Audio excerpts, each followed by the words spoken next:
ये घटना पुराने चीन की है। चीन में यह कहानी बहुत प्रसिद्ध है। पुराने चीन में एक व्यक्ति रहता था।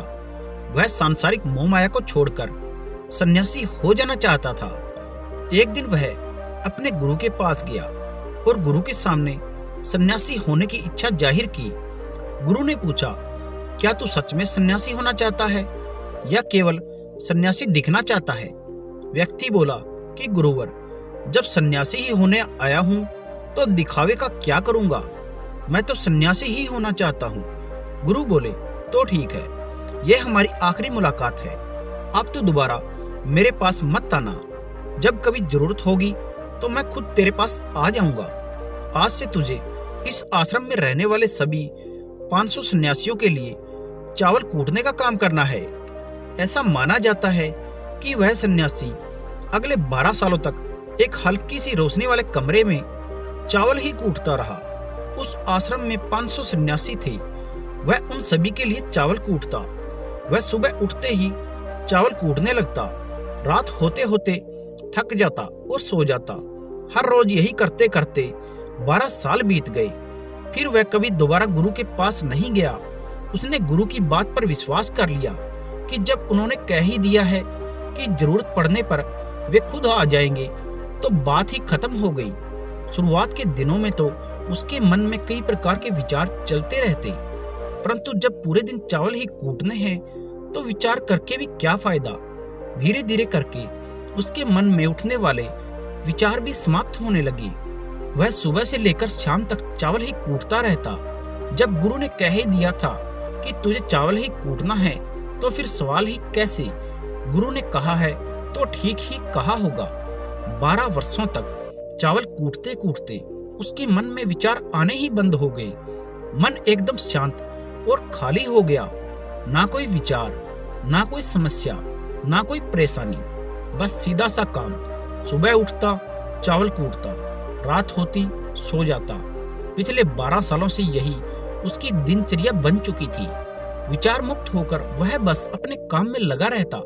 12 साल बीत जाने पर गुरु ने घोषणा की कि मेरे जाने का समय आ गया है। इसलिए जो भी व्यक्ति मेरा उत्तराधिकारी बनना चाहता है वो आज रात मेरे कमरे के बाहर दीवार पर 4 पंक्तियां लिख जाए, जिससे जीवन का सत्य उजागर हो, जिसमें उसका और उसके विचारों का सत्य उजागर होता हो। लेकिन एक शर्त है कि ये विचार उसके खुद के होने चाहिए।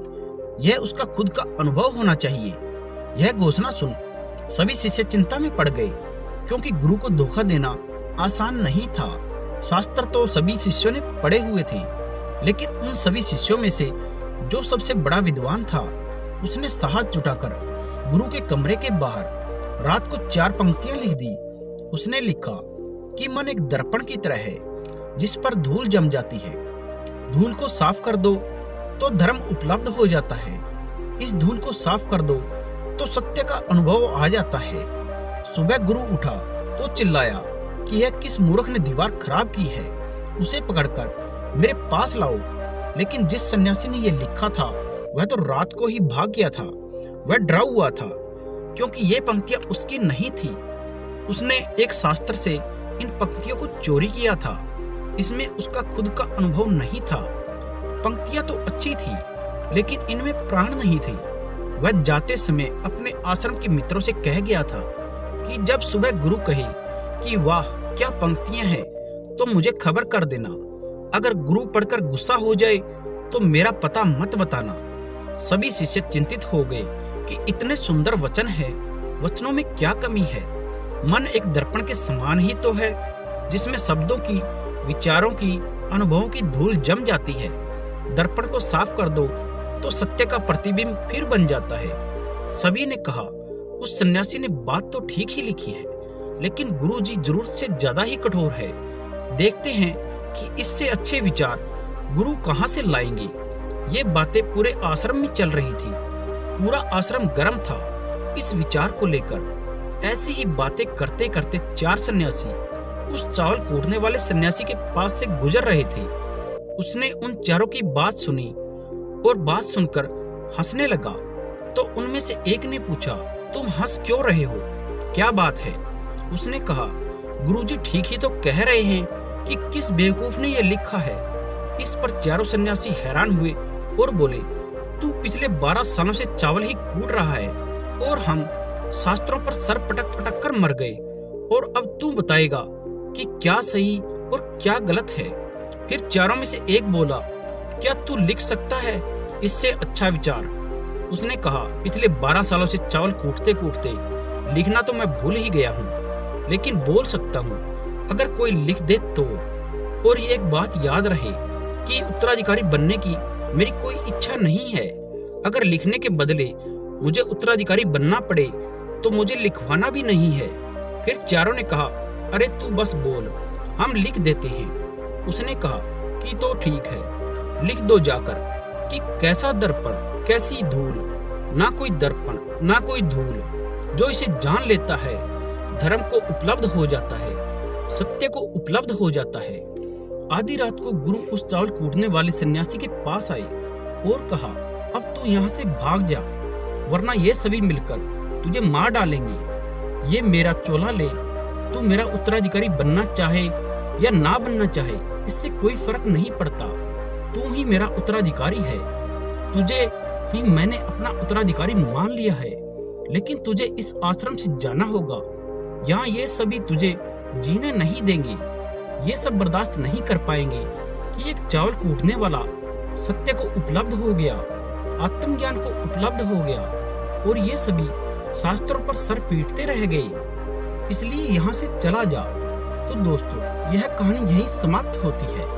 विचारों की शून्यता के बारे में एक बार महात्मा बुद्ध ने भी अपने एक शिष्य मुलुकपुत्र को कहा था कि जिस दिन तुम्हारे मन में विचार उठने बंद हो जाएंगे, उस दिन तुम सत्य को प्राप्त हो जाओगे, तुम खुद को और इस संसार को समझ पाओगे।